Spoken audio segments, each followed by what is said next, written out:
The KT5401 kit replaces the rubber feet on any Appion machine. The kit includes 4 rubber feet. Here is a list of necessary and recommended tools for a successful repair. Begin the repair by turning the machine upside down. Next, cut the rubber locking tab with a utility knife.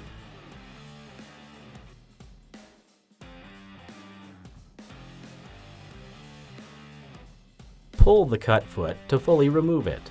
Be sure to remove all pieces of the foot.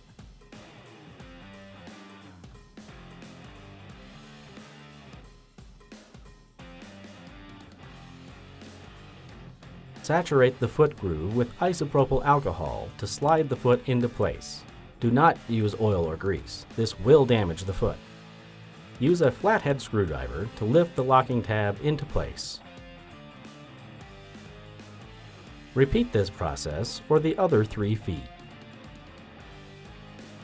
This repair is a simple way to replace damaged feet on your machine. If you have any questions about a repair, don't hesitate to reach out to Appion directly.